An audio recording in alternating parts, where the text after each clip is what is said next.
The morning air was still heavy with darkness when Sarah O'Connor tied the laces of her worn-out sneakers and stepped outside. The chill of dawn brushed against her face, but she didn't flinch. She had done this walk hundreds of times before, 20 miles to work and 20 miles back home. Every step had become a quiet symbol of her determination. The small clock on her kitchen wall had barely struck 4 a.m., and the streets of her rural Alabama town were empty. No cars, no noise, just the sound of her shoes against the gravel road. Sarah wrapped her old denim jacket tighter around herself and started the long journey ahead, guided only by the faint glow of the moon and the occasional flicker of a streetlight. To anyone else, the thought of walking 20 miles every single day just to earn a modest paycheck would seem impossible. But for Sarah, it was her reality. Her old car had broken down almost a year ago, and with her limited savings, repairing it wasn't an option. The buses didn't run that early, and there were no rides to spare. So, she walked. Her route took her through fields, quiet neighborhoods, and stretches of road where no one else ever seemed to pass. Sometimes, dogs barked as she moved past their fences. Other times, the wind carried the faint scent of pine and rain. By the time she reached the main road, the horizon had started to turn a soft shade of gold. Every morning was a battle against exhaustion, but she never complained. Her co-workers at the diner where she worked as a waitress often asked how she managed to show up before sunrise, always neat, smiling, and ready to serve customers with warmth. Sarah always brushed off the question with a simple, "I live nearby." She never wanted anyone's pity. The truth was that nearby meant 20 miles, a full day's journey for some. But she couldn't afford to be late. Her job was all she had left after life had taken so much away from her. 2 years ago, her husband had been in a car accident that left her alone to care for their teenage son and her ailing mother. The hospital bills had drained what little savings they had, and soon after, her car broke down. For many, that would have been the end of the line. For Sarah, it was just another obstacle. Every mile she walked carried purpose, every step was a promise to her family that she wouldn't give up, no matter how heavy the burden. When the sun finally rose, it painted the landscape in golden hues, glinting off the dew on the grass. Sweat already trickled down her neck, but she didn't slow down. Her shift at the diner started at 7 a.m., and she needed those extra minutes to change her shoes and freshen up before greeting the morning rush of customers. By 6:50 a.m., she arrived 15 minutes early, as always. Her co-workers were used to her punctuality but never knew the effort behind it. To them, Sarah was simply dependable, cheerful, and hard-working, the kind of person who never seemed to have a bad day. But behind that smile was exhaustion that never quite went away. After her 8-hour shift, she often stayed longer if someone called in sick. The tips weren't much, but every dollar helped. Her son, Ethan, was in his final year of high school and dreamed of attending college. Sarah wanted that for him more than anything. Every night, when she returned home feet blistered, shoulders sore, she'd check his homework and remind him, "You keep studying, sweetheart. I'll handle the rest." And she meant it. Her walk home was even tougher. By then, the sun was blazing, and the roads shimmered with heat. Yet, she carried on, humming quietly to herself to drown out the ache in her legs. On days when it rained, she'd wrap her shoes in plastic bags to keep them dry. When the cold bit through her jacket, she walked faster to stay warm. Some nights, as she neared home, she'd look up at the stars and whisper a silent prayer. Not for wealth or comfort, but for strength to do it all again tomorrow. Most people in town didn't notice her. Cars passed her by, their drivers glancing for only a second before speeding off. To them, she was just another woman walking on the roadside. But to Sarah, every mile was a reminder of who she was: a mother, a provider, a survivor. One morning, though, she felt something different. A slow, steady hum of a car engine behind her, not rushing past, but staying at a distance. She looked back but couldn't make out the vehicle through the dim light. It followed her for a few minutes before turning off down another road. She shrugged it off, adjusting her bag and continuing forward. She didn't know it yet, but that car would soon change her life. Because inside was Officer James Daniels, a local police officer who had been noticing her every morning on his route to work. Day after day, he'd see her, the same woman, walking miles through every kind of weather. At first, he assumed she was a jogger. But after weeks passed and he saw her still walking in her diner uniform, his curiosity grew into quiet concern. Who was she? Why did she walk so far every single day? He didn't know her story yet, but he was about to find out. And what he discovered would not only change her life but remind an entire town what true perseverance and kindness really mean. Officer James Daniels had been with the Montgomery Police Department for almost 10 years. He'd seen plenty of people on the streets in the early hours: delivery drivers, joggers, shift workers heading home, but this woman was different.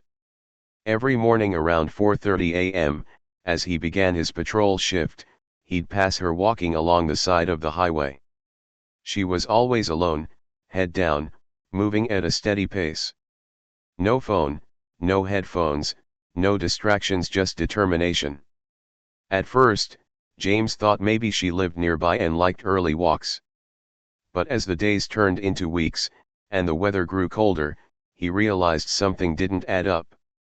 Rain or shine, she was there walking the same path, at the same hour.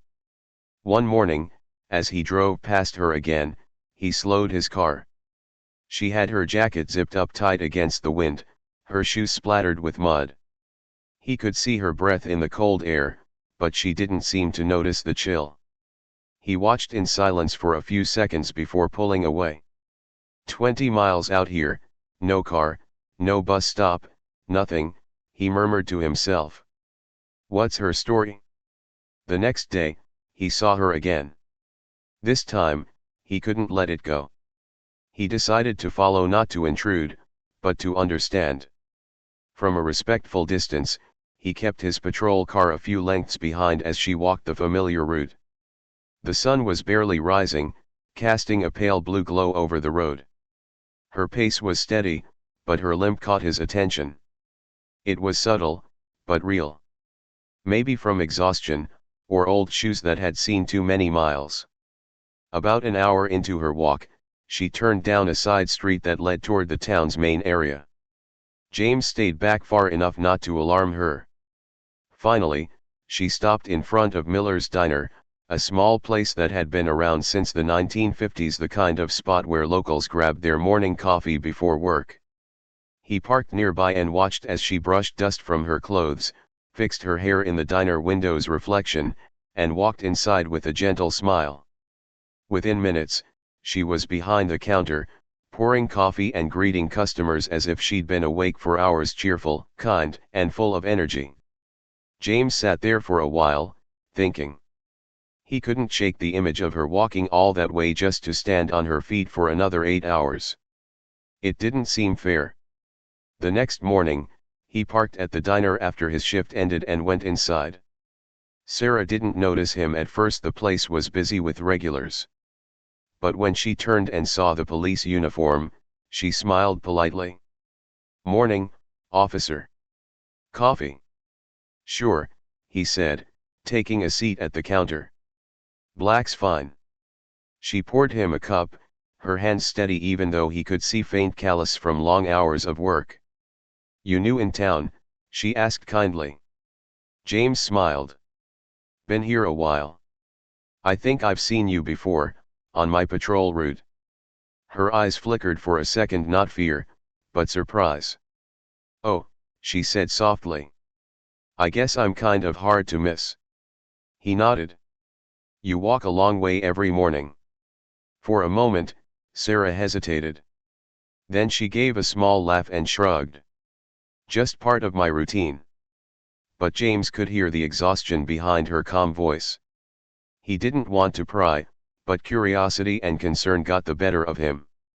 "If you don't mind me asking, how far do you walk to get here?" Sarah paused.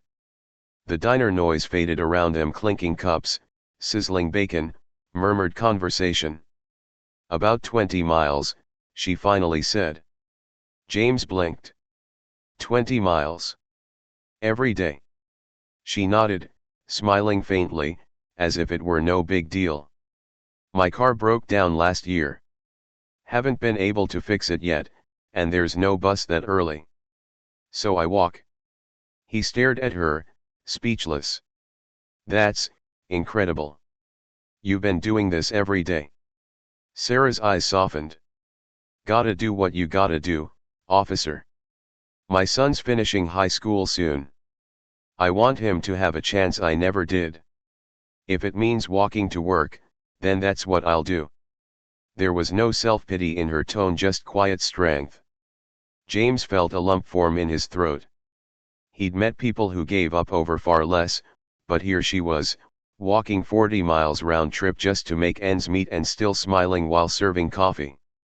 As he left the diner that morning, he couldn't shake the thought.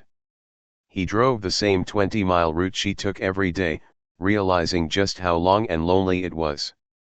The hills, the stretches of highway with no sidewalks, the patches of forest that turned pitch black before dawn, and she walked through all of it. Alone.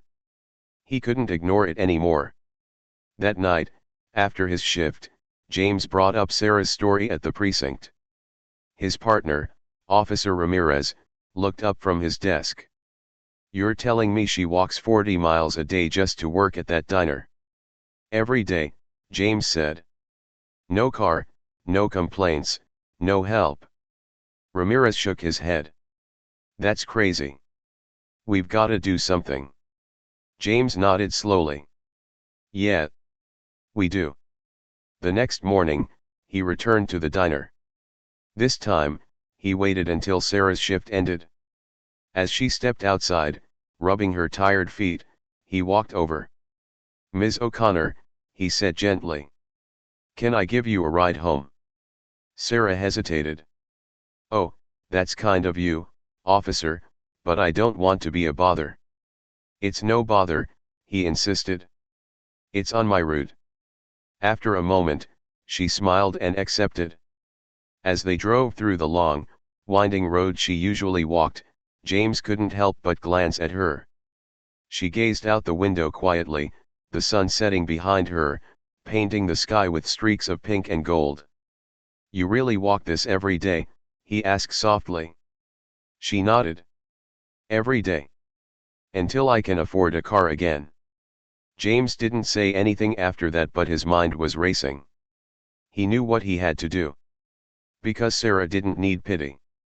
She needed help, and maybe, just maybe, a miracle was about to find her. The next few days, Officer James Daniels couldn't get Sarah O'Connor out of his mind. Her story replayed in his thoughts as he went about his usual patrols, the quiet determination in her voice, the way she smiled despite everything, and that 20-mile stretch of road she conquered every single morning. He told himself it wasn't his place to meddle, but something about Sarah's quiet perseverance struck a chord deep within him. He'd met hundreds of people over the years, some angry, some lost, some just trying to get by, but rarely someone like her, humble, hopeful, and strong in a way that didn't demand recognition. The following week, he stopped by Miller's Diner again. It was a chilly Friday morning, and the windows were fogged from the warmth inside. As he stepped in, the bell above the door jingled, and there she was, just like always, balancing a tray of coffee cups, smiling at a group of construction workers. When she noticed him, her face lit up. "Good morning, officer," she said cheerfully. "Back for your usual coffee?" He nodded. "Yeah, black. But today, I'm also here to talk if you've got a minute." She gave a polite laugh. "Talk? Oh boy, sounds serious."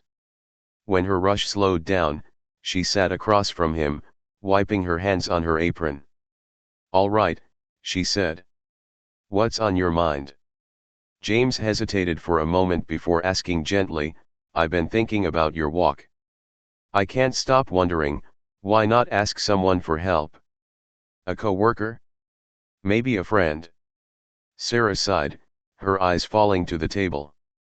I've tried not to make my problems anyone else's, she said quietly. People have their own worries. I can handle mine. But 20 miles, Sarah, that's not something you should have to handle alone, James said softly. She smiled faintly, the kind that hid years of pain. I guess I got used to doing things on my own.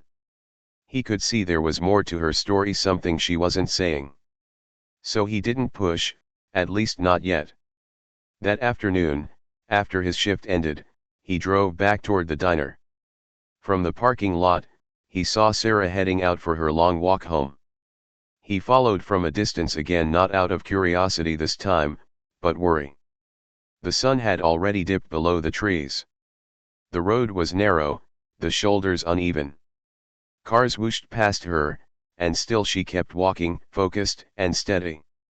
At one point, she stopped and sat on a rock by the side of the road, rubbing her ankle. James pulled over and walked toward her. You okay? He asked, approaching gently. Sarah looked up, surprised but not frightened. Just a little sore, that's all. I'll be fine. Let me give you a ride, he offered again. She hesitated, then finally nodded. All right, but only halfway, she said with a smile. I don't want to get spoiled. As they drove, James glanced at her hands resting on her lap, cracked and reddened from long shifts at the diner. Can I ask something? He said. Sure. Who's at home waiting for you? Her expression softened. My son, Ethan. He's 17. Smartest kid I know. Wants to go to college to study engineering. And my mom, she's been sick for a while now. Needs care around the clock. I work double shifts when I can, just to cover her medication. James nodded slowly, his heart tightening. Sarah continued, her voice low but steady. When my husband passed, we lost everything, the car, the savings, even the house we were renting.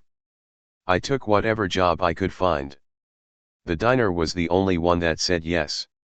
It's not close, but it's steady work. I can't afford to lose it. She looked out the window, watching the dark fields blur by. Some days, I want to quit. My legs ache so bad I can barely move. But then I think of Ethan. He's got big dreams. I walk so he won't have to. James didn't know what to say. He'd seen hardship before, but not like this. Not someone carrying so much weight and still smiling through it all. When they reached the dirt road leading to her small rented house, Sarah thanked him quietly and stepped out. Thank you, officer. Really? You didn't have to do this.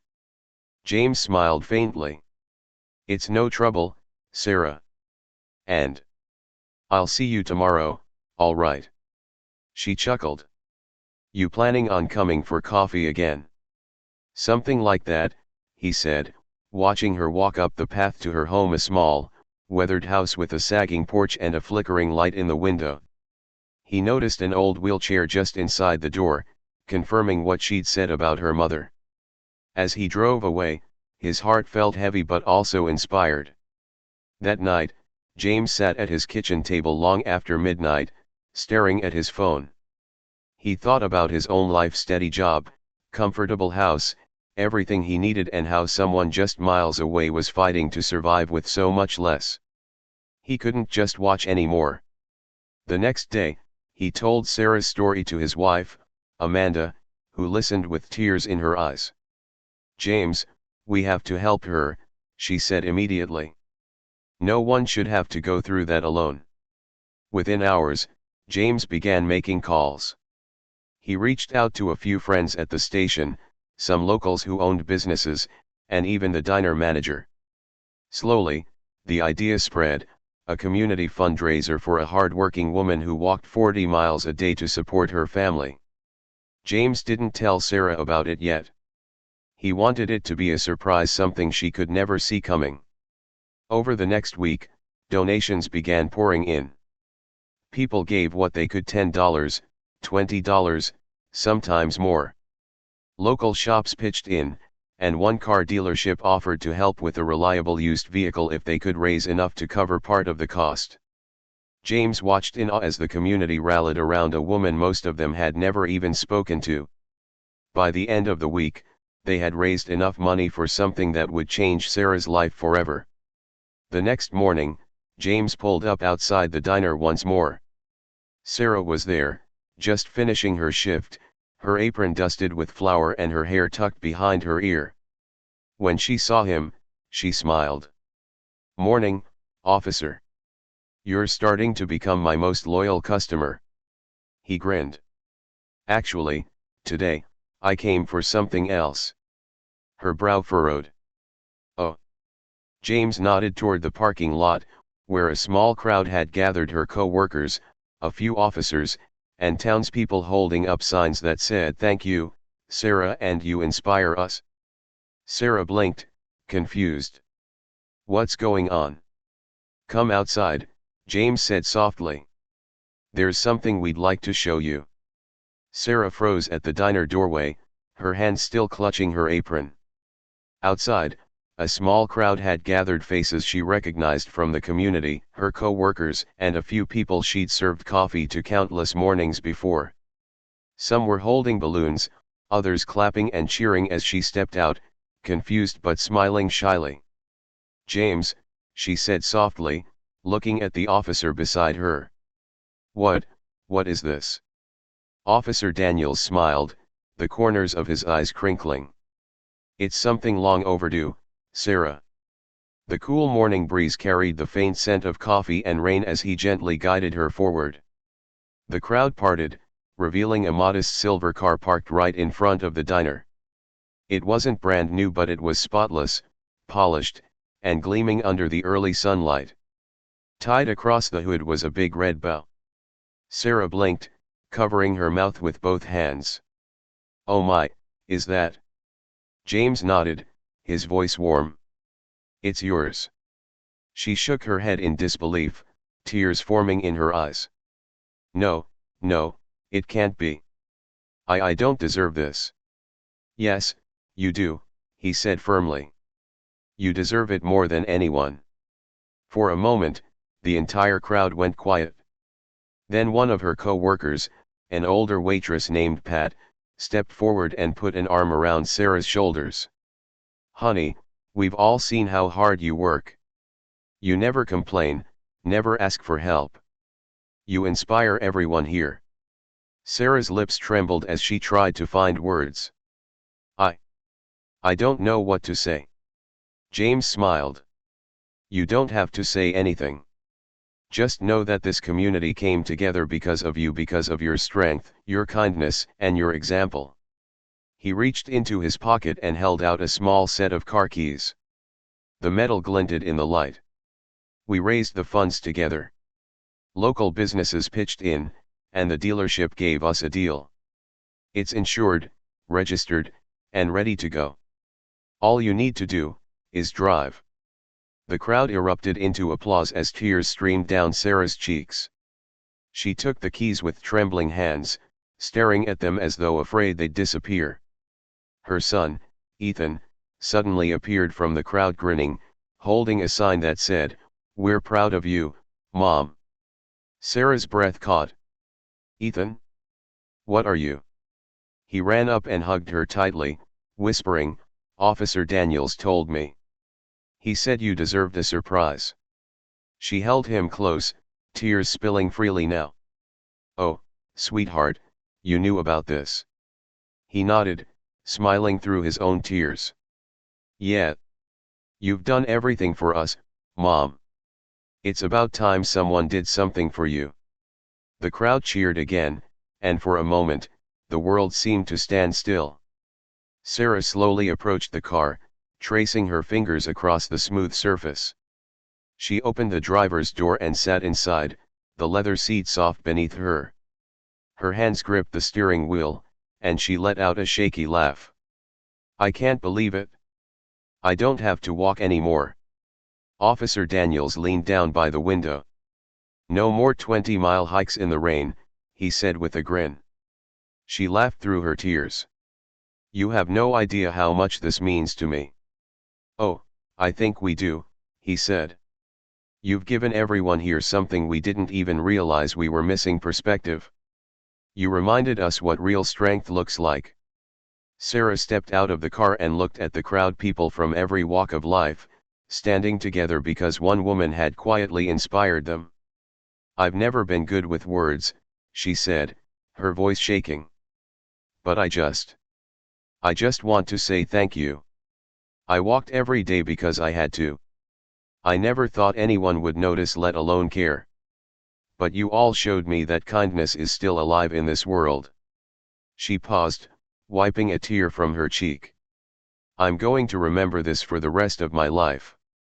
The diner owner handed her a small envelope. Inside was a gas card and a handwritten note that read, "For every mile you no longer have to walk, thank you for reminding us what determination looks like." That afternoon, Sarah drove her new car home for the very first time. The feeling was indescribable: freedom, relief, gratitude all at once. The road that once stretched endlessly before her now glided past her window in minutes. The fields, the trees, the long hills she had trudged through for months, they looked different now. Brighter. Softer.